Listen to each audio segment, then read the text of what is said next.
আসসালামু আলাইকুম। আপনারা দেখতে পাচ্ছেন ইব্রাহিমকে।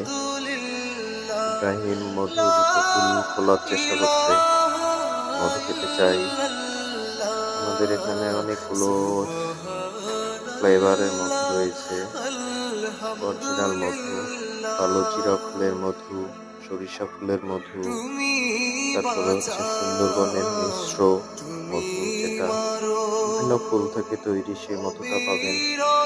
এছাড়া পাবেন হচ্ছে খালিশা ফুলের মধু, এছাড়া পাবেন হচ্ছে অরিজিনাল গ্রাম্য চাকুর মধু, এছাড়াও রয়েছে সরিষা ফুলের মধু পাবেন। সবাইকে অনেক ধন্যবাদ, এবং ইব্রাহিমকে এখন মধু খাওয়ার জন্য বায়না ধরেছে, মধু খেতে দিতে হবে। ভালো থাকবেন সবাই।